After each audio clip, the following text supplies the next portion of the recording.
My name is Kelly and I'm the pre-law advisor here at the UC Berkeley Career Center, and I'm super excited to have Christina Ross from Columbia Law join us.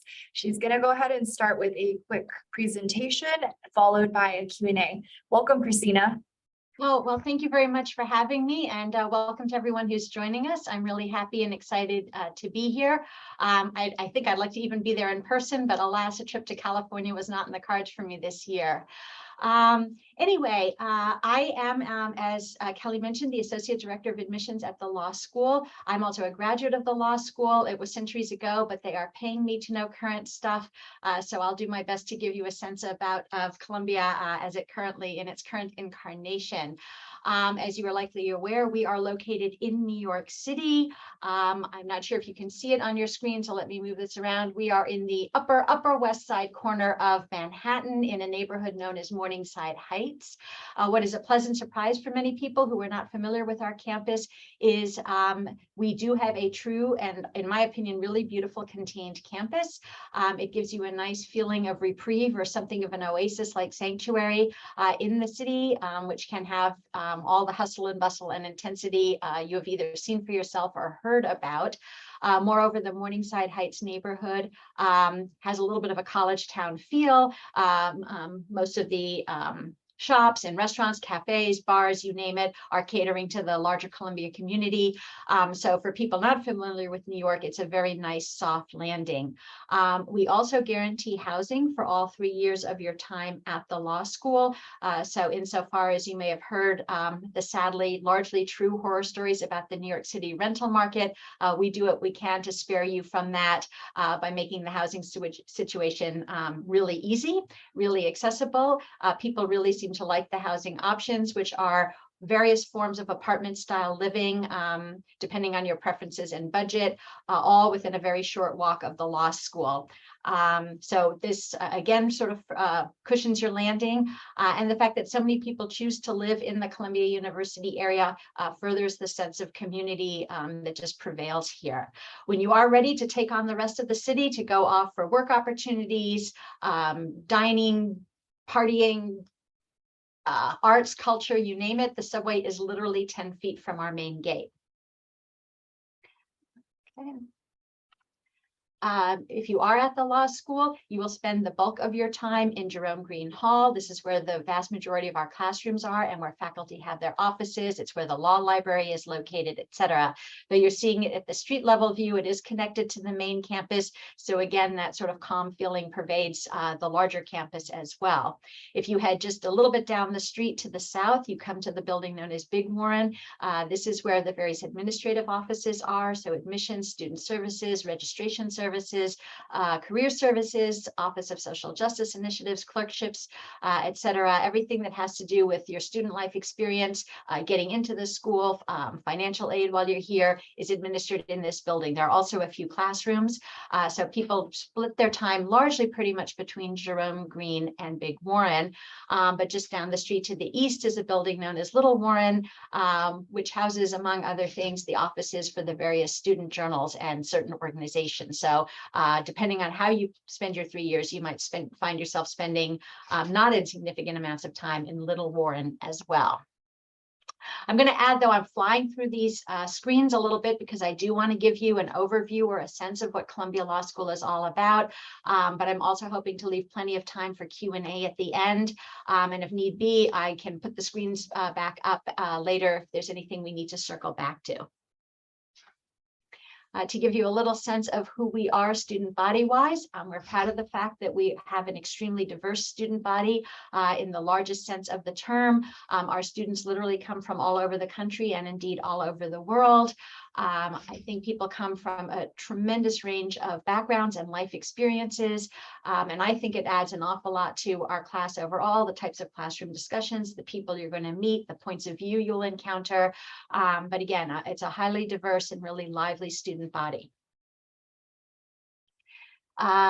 So you're admitted, you accept your offer of admission, you decide to come and you matriculate and join us in late August, just in advance of your 1L year for a roughly 2-week period of orientation. And also that is when you take the first part of the legal methods program.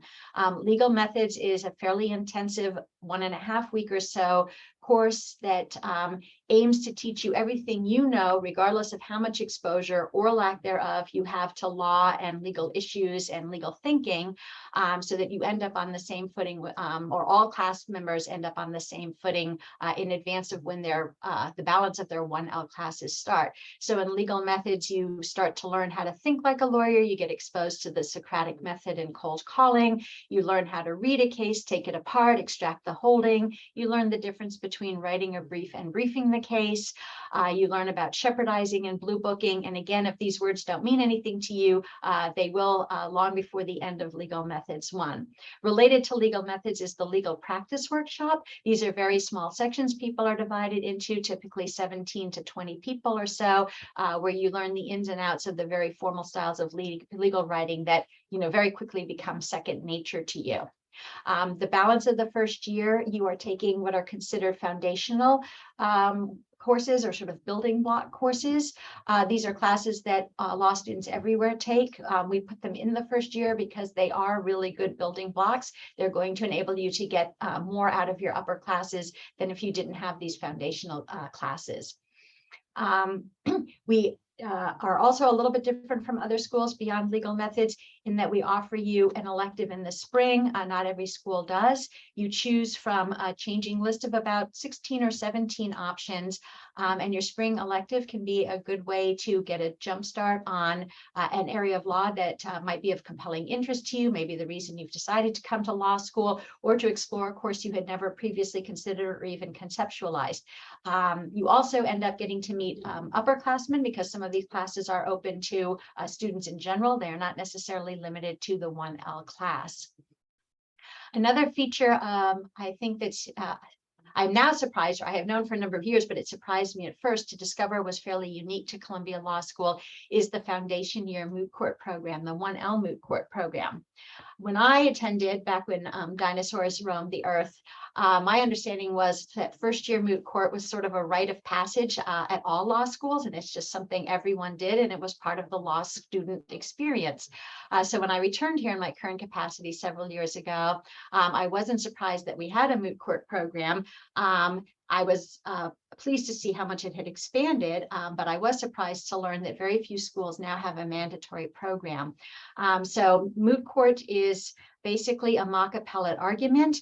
You are tasked with analyzing a set of cases to tackle a theoretical problem, produce a written brief arguing for the side you have taken or been assigned, and then at some point you do oral arguments before a panel of judges. The judges are at a minimum practicing attorneys, but often they are actual practicing and sitting judges and justices from courts around the New York area. So it's a really exciting and very realistic opportunity to get a taste of what appellate litigation can be about. For people who think, why am I forced to do this? I want to be a corporate lawyer. I'm going to Columbia because I ultimately want to work on Wall Street. I think that the skills you learn by having to craft a carefully and written and well-supported argument, and then stand up and defend it while you're being peppered with questions by professionals in very tight timeframes, is great experience for almost anything you might be doing when you're going to be under pressure. And that includes negotiating large financial transactions, if that's the kind of thing you want to do, or even if you just want to advocate more generally on behalf of other interests or causes that are near and dear to you, and ultimately going to be part of your professional life. There are two ways to meet the Moot Court requirements. So one is through the foundational Moot Court, or if you have an interest in a particular area of law and you would like to be sure of focusing on a mock problem that is related to that area, you could try out for one of our Moot Court competitions or tournament teams in these areas, as you can see on the screen. Here you would meet the requirement for Moot Court once you have competed through one full round of tournament level competition. So one and done. You don't have to do more or greater participation than the foundational Moot Court. However, our teams tend to do really, really well. We do well in the state, we do well in the regions, we do well nationally, we even do well internationally. And many people are really excited to continue on. And we never, ever miss an opportunity to brag and gloat about the fact that we tend to be the only law school whose teams are made up of 1Ls, and yet we still manage to eat most people's lunches. And as I I say, we do really well. So you're not going to find a lot of modesty on this point. And it can be a really fun way to get involved with Moot Court or extend your Moot Court experience if you've had some as an undergraduate. These are just the various 1L Moot Courts. Although there's not a specific slide, there are also Moot Courts you can participate in your upper class years that are wholly optional, that are competitive, and again, can be great experience, especially if at that point you're considering a career in litigation and appellate litigation in particular. There are also, if you're interested in mock trial work, there are upper class optional mock trial opportunities as well. You will be shocked how quickly 1L year just flies by. And before you know it, you will be a 2L and part of the upper class core of students at the school. In your 2L and 3L year, it is largely all electives. There are a few graduation requirements. For example, everyone has to take sooner or later legislation and regulation, and everyone has to take professional ethics. There are also requirements that you complete a major piece of research and writing, but how you go about meeting those requirements is entirely up to you. And then in terms of the courses you elect to take, you are free to cast a very wide net and explore broadly, or you can drill down deeply into one or two particular areas of interest that you arrived at on campus with already. And I think most people fall a little bit in between, that they might have had an area that they were interested in and they explore it, but they also explore beyond that. And some people remain what they intended to be all along in terms of an area of interest, and others move on and their law school career, so to speak, and their career beyond law school, or at least initially, might go off in a completely different direction than they might have intended when they were first applying and originally came to the law school. So these give you on the screen, you can see some of the areas where, with respect to any one of these, we have a bench of classes and courses so deep you'd be unlikely to complete everything there. And I think most people really relish the chance that they are then at this point in control of how their academics are going to go for the balance of their time at the law school. Another plus to being in your 2L or 3L year is you become eligible to participate in our vast array of experiential learning opportunities. Everyone does engage in at least one form of experiential learning. We do have a 6-credit experiential learning requirement, so there's no getting around it. And so there are 4 big ways to complete the requirement and to get this experience under your belt. The first 2 that I'm going to discuss are clinics and externships, and I lump them together because they are very similar to one another. In both instances, you work on real matters in real time on behalf of real clients, etc. In both instances, there's an instruction and supervision component. The major difference between clinics and externships is that clinics are handled on site at the law school. We operate the incorporated Morningside Heights Legal Services. The clients come to Columbia. We have meeting rooms, conference rooms, etc. And the supervision and instruction component is handled by on-site full-time clinical faculty at the law school. What I probably should have said with the very first slide, and so I'll say it now, is I know it's subjective, but I really personally feel I cannot overstate what a great benefit it is to go to law school in New York City. Everything that's going on in the world, whether it's philanthropic, whether it's business related, whether it relates to activism, whether it relates even to international affairs, is also generally going on in New York City. And Columbia University as an institution has a 300+ year history of being very tied to New York City. And the law school, plays those ties as if on steroids. So we can place you with any number of offices doing really exciting legal work where you have the chance over the course of your externship to essentially function as a junior staff member there. So if you participate in an externship, you go off-site, so that's the big difference with clinics, and you might spend 1 or 1 to 2 days a week at one of these partner organizations, and there the instruction and the supervision component comes from more senior staff attorneys who are also adjunct professors at Columbia Law School. The other nice thing about externships is, it's further networking opportunities. You're building your resume. Many people parlay some of their externship work into securing permanent employment in that area or professional employment after law school. So they, again, provide opportunity on a lot of different levels. If you got the sense, you'd not be incorrect in seeing that an awful lot of the clinics and externships, again, have a litigation focus. But if you really are much more inclined toward business or transactional type of work, there are opportunities to experience that and explore that as well. For reasons that are probably obvious, most major law firms and most major big companies engaged in a multi-million-dollar financial transaction of some sort do not want to hand that over to the volunteer work of 2Ls.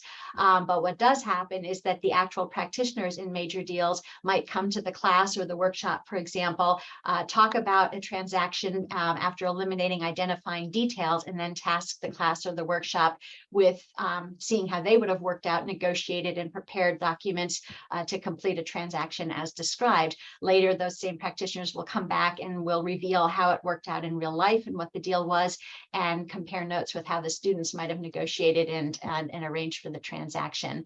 But again, it gives you some sense of all the ways you can get some real experience, sometimes again relating to litigation, but more often than not, when it comes to this, more transactional type work. And for people who have a big interest in policy work, in structural change, in macro level law, we have the practicums and the policy labs. So this is, again, an exciting way to be able to deal with things on a more macro level and get some exposure to how people bring about change at a structural level. We also have, and I believe we're the first law school to have a pro bono program. Everyone completes a minimum of 40 hours in order to graduate. Our students really tend to blow past the 40 hours, and in fact, they even blow past the 50 hours that are required for admission to the New York bar. Not all our graduates intend to take the New York bar, but a significant portion do, and even among those, most exceed the 50-hour requirement very easily. It's a great way, again, to get real legal experience and do good for yourself in that sense, but also while doing good for others. And you don't have to worry about figuring out for yourself how you're going to meet the pro bono requirement. There's somebody here whose whole job involves keeping a figurative binder, so to speak, of opportunities and helping you figure out which of those opportunities will work well for you. You also get to decide, are you going to meet the requirement by, let's say, spending an afternoon once a week for a semester on a certain project, or go all in for a full-time spring break week and do one of the pro bono caravans where people go all over the country and sometimes even overseas and work on a matter or in connection with a group we are sending our students to aid. And at the end of that week, you'll have more than logged your hours, met the requirement, and most people end up having a really great time on top of finding it very rewarding. If you are considering a degree in addition to the JD degree, you can pursue them at any of the schools and departments at the larger Columbia University. So I think a plus of Columbia Law School is a little bit of that two-for element. You do get the access to the larger university as well. If you do want a full-on second degree, you are free to wait until the spring of your 1L year, and in some instances, even the fall of your 2L year, to apply to the other school as a joint degree candidate. If the other school admits you according to their own admissions criteria, then advisors will sit down with you and map out what would be the balance of your time between the two schools. If you do go that route of a joint degree, you typically earn both degrees in about 1 academic year less than if you were pursuing them separately. I guess with the qualifier that the other degree program has to be 2 or more years in length. Otherwise, you don't necessarily save a lot of time, which is not to say people don't sometimes like doing a joint program anyway, just so that they can intersperse their law courses with maybe a journalism degree, which there is a 1-year option, or a Master of Social Work degree, which also has a 1-year option. You also have access to the university without doing dual degrees, because you can take up to 12 credits at other schools and departments and have them count towards your JD. So it's really nice to have that option and to have the flexibility to work in non-law classes and have them work towards your degree. Similarly, if you want a JD LLM with the intention of practicing and qualifying for practice individually, not through a firm abroad, you might want to consider one of the JD LLM programs. These are very demanding and they're very competitive, but there's a whole office here dedicated to overseas study in all its forms, and they make sure you are well aware by September of your 1L year of what's involved in pursuing the 2 degrees, and they're there to walk you through the process, support you, and make sure you're the strongest possible candidate you can be in the spring of your 2L year when you would apply to the foreign institution that we partner with to be admitted as an LLM candidate. You earn both degrees in 3 years of study. And so if this is something you're interested in, it can be a really great option. Most people, however, would just like to spend some time studying abroad, not necessarily for a full year or toward a full degree. And that is why we have over 30 study abroad programs in 14 countries.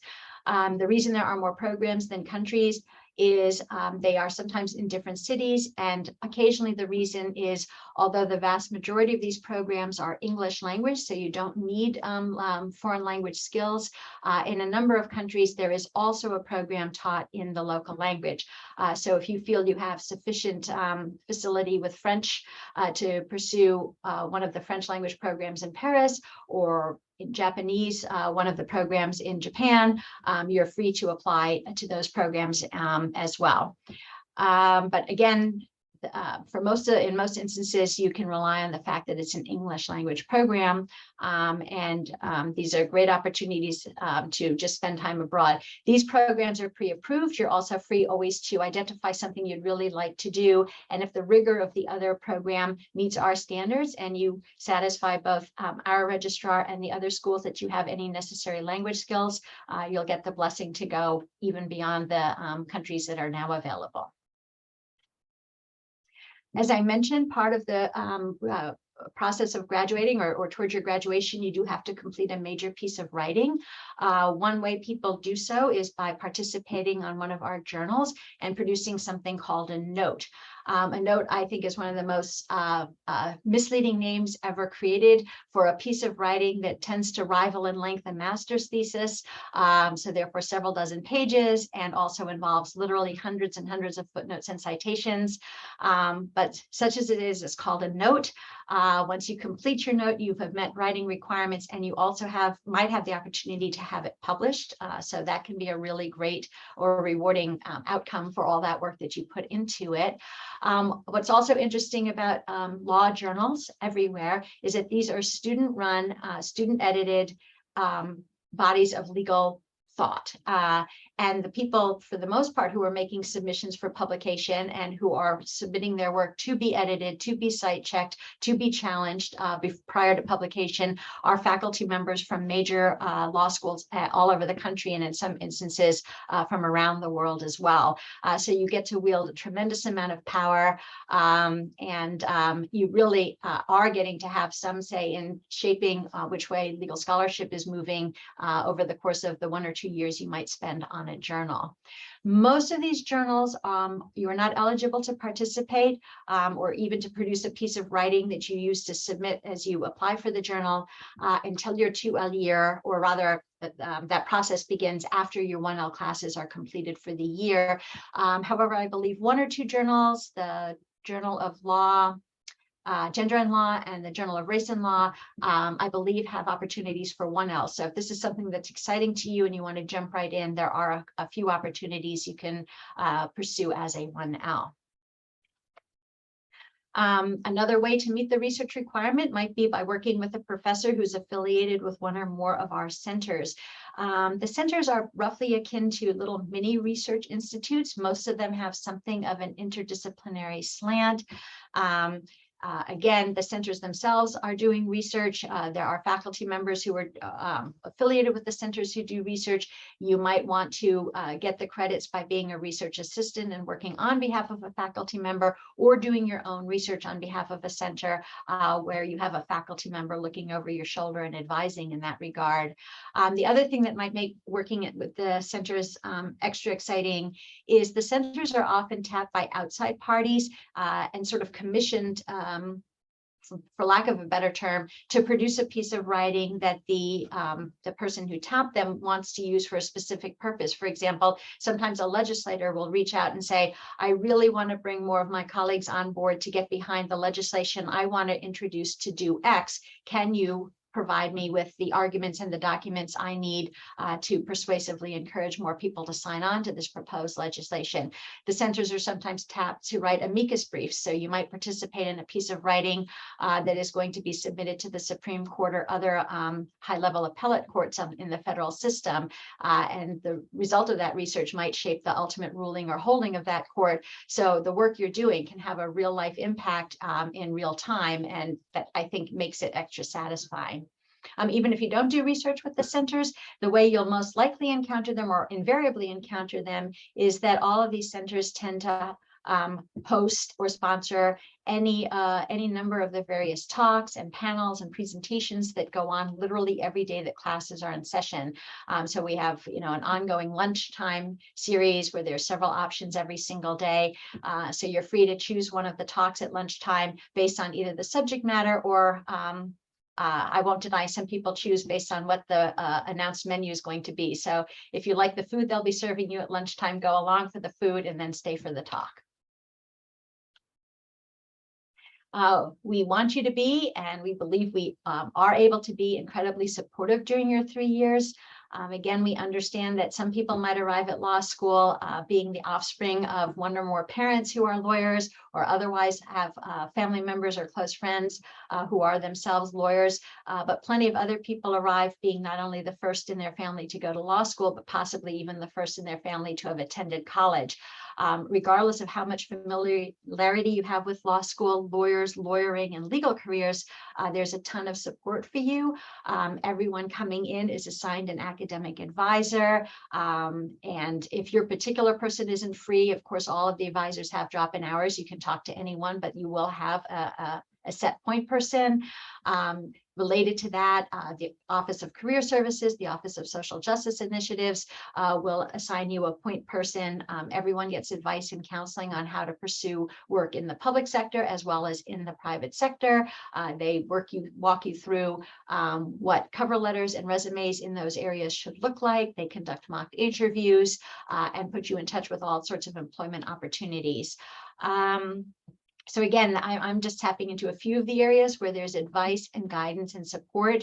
But if you have questions, there's an office there and people who will meet with you at any time to answer those questions and who otherwise conduct programs to make sure everyone is up to speed and able to fully take advantage of all the opportunities and resources that Columbia offers.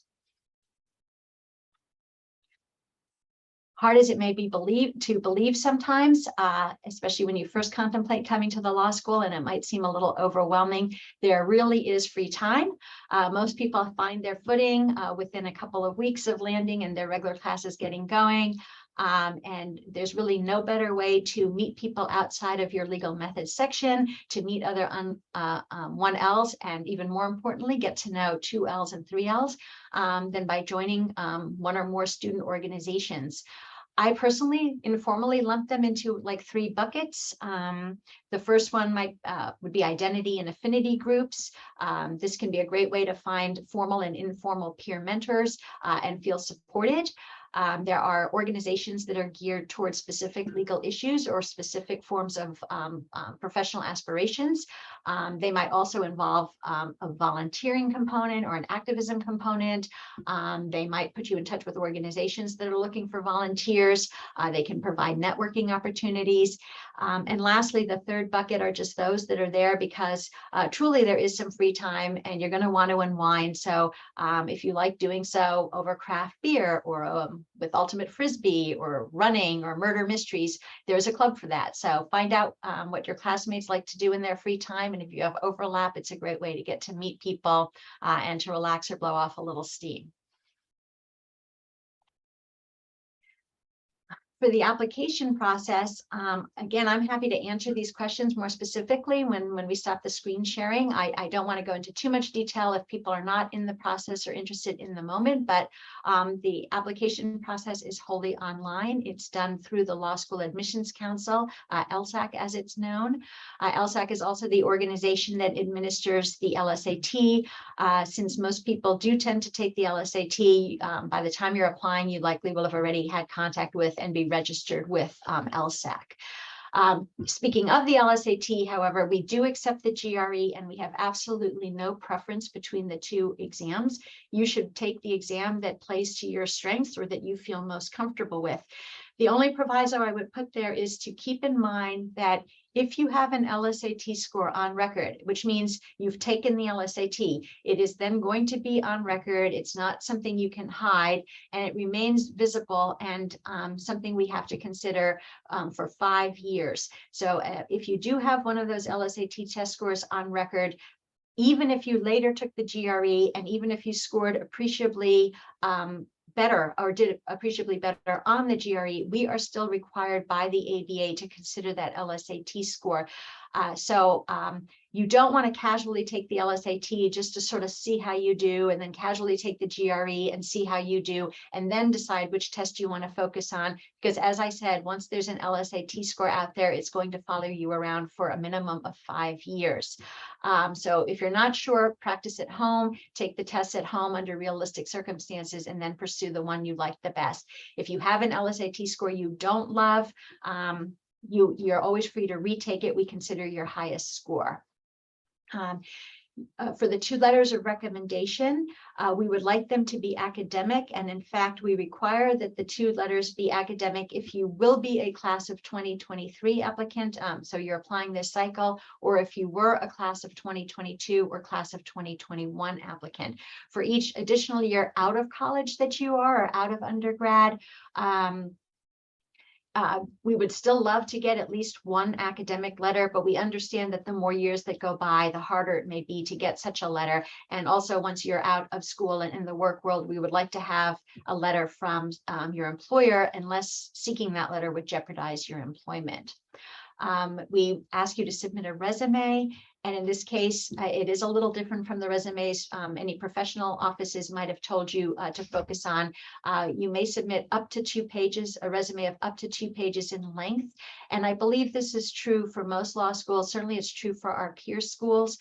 So you don't have to worry about squishing down the font to something microscopic and eliminating all margins. In fact, we really hope you don't do that, because we have to read thousands of these things.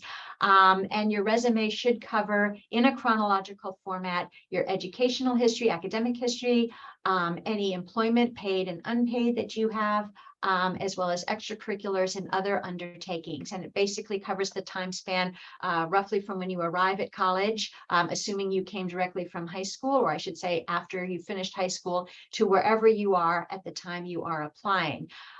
Again, with the resume too, we have different expectations depending on where you are. We fully understand that the resume of somebody who's a senior in college is not necessarily going to be as lengthy as the resume of somebody who might have already spent several years out in the work world. So while you have 2 pages, you don't have to feel required to fill them up, but we want to give you the space as necessary to cover things. We look at your academic transcripts, and we do require a personal statement or essay as part of the overall components of the application. Some of the deadlines to keep in mind. Coming up very, very fast is our November 15th binding early decision deadline. As is the case with all the deadlines, the critical thing to keep in mind is that's the date by which we must have received all the required components of the application, as well as anything you told us to wait for. So for example, if you indicate in your application that you want us to wait for a 3rd letter writer, even though we only require 2, you may submit up to 4, or you want us to wait for a pending test score, we won't consider your application complete until we have everything again that we require and that you told us to wait for. So for the November 15th ED deadline, early decision deadline, you would already, I believe, have to have taken the LSAT, and I am pretty sure there are no GREs that are still would be eligible for consideration by November 15th. For general or regular admissions, our deadline is February 15th, and we are a rolling admissions school. So between September 1st, when the process opens, and February 15th, the last day to submit, you're always going to be somewhat better off being earlier in the cycle rather than later. But I do not mean to apply, because it couldn't be further from the truth, that if you're still working on your application, you are unlikely to get it in, much before the Thanksgiving break. Do not worry, you're in plenty of good time. We get our biggest big bump or inflow of applications typically just after Thanksgiving. We suspect lots of people use the long holiday weekend to put the finishing touches on their application, and by then November test scores have generally also been released. But on the other hand, if you decide to wait until late in January or February, we don't hold that against you. We're not biased against you, but you do have to understand that at that point, we have already begun filling up spots in the class. So there are fewer available, and it therefore becomes a little more competitive. Lastly, we have our Leadership Experience Admission Deferral Program, LEAD. That deadline is June 15th. This is a very special or specific program. The two key takeaways for now are it is only open to people who are current juniors or current seniors. So you need to be enrolled as a junior or senior when the application process opens up in March.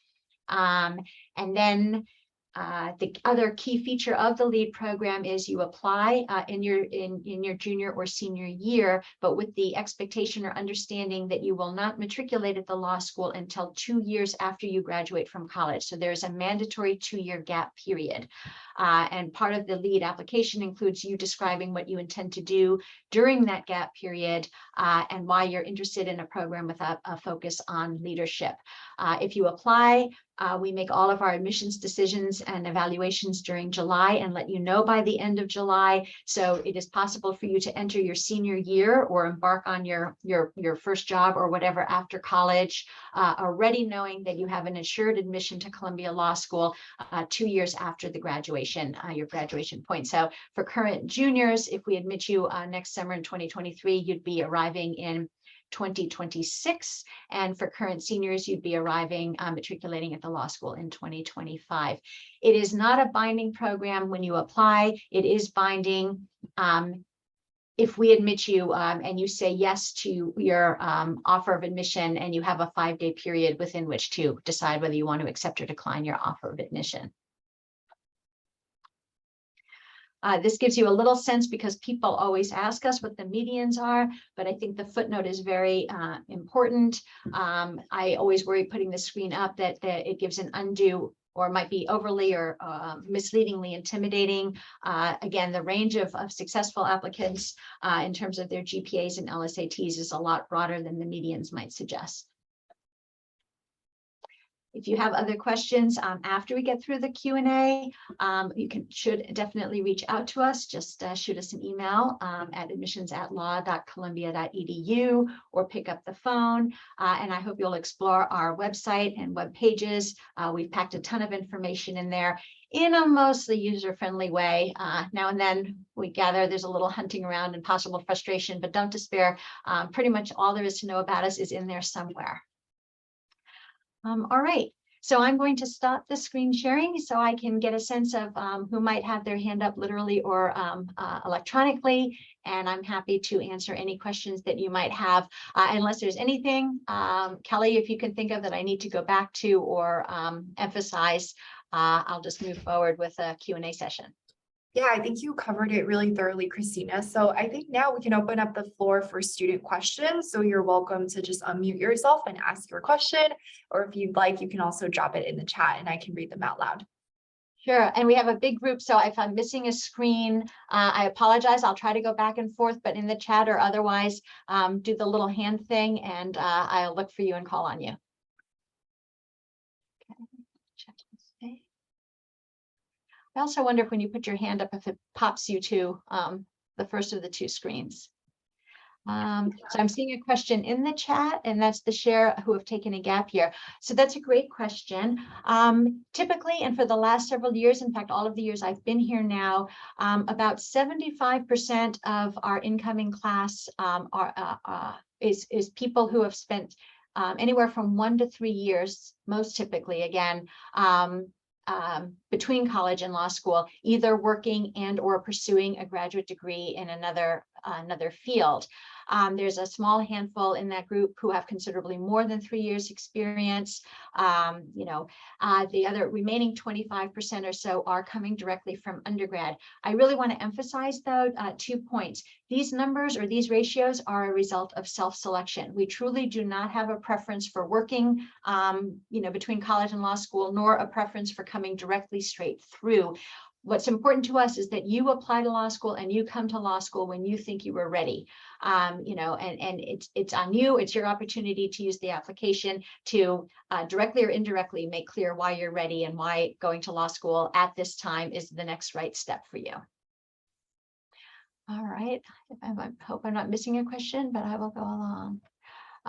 Is New York a UBA state? I'm seeing. I think it is, yes, it's changed a lot since my day, but my understanding is the bar exam that you take in New York covers a lot of jurisdictions. I believe not as many jurisdictions as have agreed to be part of the whole unified system, which means it's not all of them. I do think there's still a separate bar for DC, a separate bar for California, and there may be a few other ones, and I'm just not familiar with it. But for the most part, when you sit for the bar, whether you're literally in New York or through New York, you will have the eligibility to practice in other states as well. Though, of course, you need to be admitted after taking and passing the bar exam. There's an admission process, and each state is going to continue to have its own requirements. I'm seeing a hand up, so I'm going to just maybe bump out of order. Marianne? Hi, yeah, thank you so much. I recently just learned about schools taking the GRE instead of the LSAT. What is that process like for when you're looking at the GRE instead of the LSAT? And because I know that I just attended this other webinar, and some of the other law schools are saying, well, if you're gonna go to the law school, like, you should just take the LSAT instead of the GRE, unless you're doing like a dual program. Yeah. Well, I mean, big picture, we truly don't have a preference, and neither test is going to, in the abstract, give you any edge or advantage or disadvantage, depending how you look at it. I think for the GRE, the important thing to keep in mind is the kinds of GRE scores that can often be phenomenally more than adequate for most graduate programs sometimes aren't adequate for law schools, not just for Columbia. The reason law schools have to be a lot pickier is, with the exception of medical schools, we're the only ones who are subject to a lot of third-party oversight in the form of the ABA and reporting requirements and whatnot. And if we start to admit people and then we have poor graduation rates or poor bar passage rates, they might sit there and go, were you really giving due consideration, or was the GRE a good way to admit people? Because the score differential can sometimes be dramatic. So you want to make sure, if you're taking the GRE, you are aiming for scores that are going to put you percentile wise roughly along what we'd be looking for with the LSAT counterpart. So we do have people who mistakenly think that the score that got them into Berkeley graduate program and whatever, Stanford or whatever, really exciting competitive programs might still not be what we'd be looking for from a GRE perspective. The other reason to weight the LSAT a little more heavily is lots of schools accept the GRE, but not all of them do. So if you're going to have to take the LSAT anyway, we're going to see the score anyway, as I said, so you might as well focus all your energy. But it is true that people who generally find the GRE most appealing are those who are dabbling with or contemplating a second degree, a non-law degree, because Columbia Business School, at least, and I understand a lot of business schools will accept the GRE, as do most other graduate programs, again, outside of medicine. So yes, if you're pretty sure you want to do the joint program and you don't want to do 2 separate tests, then you should focus all your energy on the GRE. Got it. Okay. Thank you so much. Okay. I'm going to glance at the chat because I'm not, let me make sure I'm not biasing anyone on the second screen as I see it. No, we seem good. So, all right. okay, support programs if they want to qualify the bar in another state. Typically, law schools, especially the schools like Columbia, but I know the same is true at Berkeley and most other peer schools, do not teach to the bar exam in any state or jurisdiction. And invariably, no matter what school you went to and no matter how well you did, people take a bar review course because the bar covers more topics than you're going to generally have time to explore while you are a law student. So the support comes in the form of usually your employer. Most people already have a job lined up by the time they finish their third year. Their employer will sponsor those review programs. And that's, that's the one form of support you get. And otherwise, it's just on you to carve out the time and do the studying and test prep that's involved in sitting for the bars in other jurisdictions or sitting for the bar in New York. Because again, New York students at Columbia who plan on taking the New York bar still take a bar review course. Christina, can you talk a little bit about, students are asking besides the GPA and the LSAT, so the quantitative pieces, what are other elements or pieces that make a candidate stand out? Sure. No, I'm happy to talk about that because I'm not going to tell you that the numbers don't matter. They do matter. We look at them and we take them seriously. But if you have one takeaway, it should be this. Everyone is more than their numbers. We do not have cutoffs. We don't have thresholds. We read every single word that you submit to us. So we look at what your letter writers have to say about you. We look at your resume. When we do look at your numbers, we are looking beyond what they are, but how did you earn them? How rigorous was your program? How challenging was it? Even for the LSAT, we know it correlates not just to your likely 1L performance, but also an even stronger correlation with your parents' income levels, educational levels, professional attainment levels. So we even want to put those numbers in context. But beyond that, as I said, we look at your resume. We really are eager to learn what you tell us about yourself in your personal statement. So we read that with great care, and we look at what others have said about you academically and otherwise. When it comes to standing out, here I always want to urge caution. You really don't want to jump out. You don't want to pop because in general, those applicants that do pop, usually it's not for a really good reason. You don't have to worry that we will not read every word you submit. So you don't have to worry about submitting something that's going to grab our attention. We will really, truly look carefully at everything you say. Now, that being said, what you do want to do is make sure that whatever you choose to write about in a personal statement, it'll help us get some sense of you as a prospective member of the class and a member of the community, and later on as a member of the profession. When we look at your application in its totality, we should not be going, wow, this seems like a great person, but why do they want to go to law school? It doesn't always need to be spelled out. We can often infer it, but if there's no way for us to gauge why it is you're applying to law school, that's not, maybe that would be something of a deficiency. We are also reading your personal statement, not just for the content, but as an example of your best writing. It's a very writing driven profession. So you also want to make sure that your personal statement is well constructed and it's cogent, grammatical, well proofread, and otherwise an example of putting together a very readable and fluid essay. We look for an essay that's no longer than 1 to 2 pages in length. Of course, we'll read whatever you submit. So if it runs a little over, that's not a problem, but we're also hoping that you understand the guidelines go to good judgment and cogency as well. So really, we look at everything and we really try to get a sense of you as a person. And for us, our test is often a lot less about what are your numbers, but overall, taking your achievements as a whole, we are asking not where are you at the time you apply, but how far did you have to come to get there? So that's something we give a lot of focus to. Christina, students are also asking about taking some time off to study for the LSAT, I imagine after they graduate. So how much time is sort of appropriate before it becomes like a red flag potentially? Yeah, but now and then we do see these applications where somebody took a gap year, but all they did for 1 year of time was study for the LSAT, work on their applications, and nothing else really. It is basically a gap on the resume, but for getting ready for law school.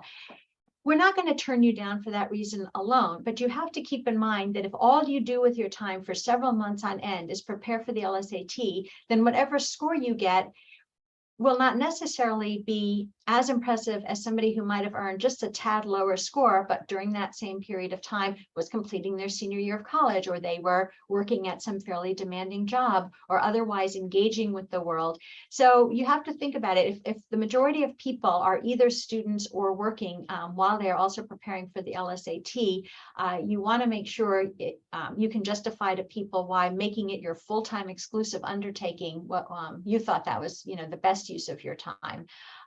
Again, we don't disqualify anyone out of hand, but make sure you think the payoff will be well worth it if that's the way you're going to handle it. Thanks, Christina. And can you also talk a little bit about the financial aid scholarships that are offered? Sure. So the majority of our financial aid is all need-based, and we encourage everyone to apply, and you can even apply before you get an admission decision from us. And you shouldn't necessarily disqualify yourself, because it's different standards when people are applying at the graduate level than at the undergrad level. While we do ask for your parents' information as well, no matter how old you are, we also understand that parents often do not expect to support students in graduate study, and we don't expect their contribution to be anywhere the same or factored in the same way. So you might be surprised if you qualify for need-based aid, and you won't know until you ask. So definitely submit those forms. They're the same forms pretty much for all schools, so adding us is not going to be all that much extra work. We are need blind. So when we read your applications and make decisions, we do not know, nor do we care whether you're applying for financial aid or how much aid you are likely to need. And this is true whether you apply ED or regular. So it is not like, once we've admitted you, we just tell the financial aid people, I'm gesturing now in case you don't know, down the hall, that we've admitted you. We don't bother to make a distinction between ED and regular, because it doesn't matter. It is need-based. You'll get the same aid. There is no sense of, this person bound themselves through early decision, we don't have to give them the full, a good package. The downside for ED, just to keep in mind, though, is you will not be in a position to compare offers with other schools. Beyond the need-based aid, we have a very, very limited number of merit scholarships. There is nothing anyone needs to do to be considered for them. You are always considered as a matter of course. As I and my colleagues read your application, we're also weighing, does this person seem like a good candidate to be nominated for X or Y of the scholarships, and we'll make that recommendation or nomination in our notes. In the end, the dean makes all the determinations in this regard, and if she decides to award you one of these merit scholarships, you're notified at the time you receive your admission decision. Lastly, there are third-party scholarships, and there's some information available through the financial aid office and through websites at the university more generally about where you can apply for third-party aid. And any aid you secure through third parties is not going to adversely impact your need-based financial aid assessment. Great, Christina. So some students are concerned that like life circumstances, whether it be medical issues or supporting family members, have sort of dropped their GPA a little bit. Can you speak on that and just considerations in general? Yeah, I mean, again, this is why we don't just look at your GPA, but we look at how it was earned. We look at your transcripts overall, and so if you can reasonably anticipate, we will see on your transcript that something went awry in one or two courses compared to your overall performance, or you had a weak semester, just get ahead of it and write a brief addendum and include it, explaining what went on. So if you had a bad semester where you had mono, or you had to deal or care for a struggling family member, something like that, just let us know what happened. We know life gets in the way of the best intentions and the best efforts. So give us the context we need to understand anything that might have adversely impacted your GPA. Awesome. And then last question here, can you speak on the support that is available to veterans, and how does admissions sort of look on that background? Sure. So last point first, we certainly have nothing but a favorable regard for veterans. We appreciate the service, and we appreciate and really understand that service of that sort tends to create people who not only have developed leadership skills, but usually have given real thought to why it is they want to pursue a law degree. They tend to be very focused and disciplined. So as I say, we have nothing but a positive regard for people applying with a military background. We have a very, very strong student group group and a significant number of students here who are themselves veterans, who are themselves have served in the military, both those who come from officer schools, places like West Point or Annapolis, and people who have come up, enlisted and served and then possibly went to college. So it's a very active organization with support for the students and among the students, but also for family members, because we have noticed that typically our veteran applicants are older than our median average, or at least at our median incoming age of around 24, and many already have spouses and children. So there's support for that, including couples and family housing available. We honor and work with organizations that provide financial aid to veterans. So we are familiar with the federal programs and the yellow ribbon programs and whatnot. And people in the financial aid office can work with you to make sure it's a sort of coherent and synergistic arrangement for any financing opportunities you have as a result of your service. I think that is all the time that we have for questions. Actually, I'm going to ask one last one because I think this is one that could be really helpful to students. Can you talk a little bit about when it's a good idea to submit a diversity statement? When does that actually enhance or help the application? Yeah, so if you're inclined to and you would like to submit a diversity statement, you're certainly welcome to, because you can submit any number of completely optional addenda. I do want to emphasize, though, that when we say something is optional, it really is. We don't secretly want to see it or secretly hold it against you if you just decline to do something we've stated is optional. And that is true of diversity statements or Why Columbia statements, or anything else you might also want to cover in an addendum or bring to our attention outside of your personal statement. I feel like in recent years, people have felt a lot of pressure to come up with a diversity statement, sometimes to the point that they might seem a bit strained or stretched. And I feel for people, because I think it puts an undue amount of pressure on the applicant to identify ways in which that person is unique and is their own person. And we sort of do know that and understand that. Plus, we have optional boxes you can check. So if you do feel like, your identity is important or you want us to be aware of it, we will already know that, even if you don't include a diversity statement. But that being said, if you think that there are elements of your background, your heritage, whatever else, life experience that would greatly add to the diversity of our student body, and you'd like us to be aware of it, we welcome them. We will read them. As I said, we read everything you submit and we take it into consideration. So certainly feel free to submit it. We just don't want anyone feeling any undue pressure because they've convinced themselves that the optional is a secret mandatory, because that is not the case. Awesome. Thank you so much, Christina, for sharing this hour with us and sharing all of these great insights with our students. Thank you everyone for being here. If you want to watch the recording for this, it'll be on our YouTube channel in, I would say, about a week. Right. And I'm happy to stay on for a minute or two more. I saw another hand go up, or not, for another minute. I don't want to deny anyone an opportunity if they have questions. But if you do what I do, which is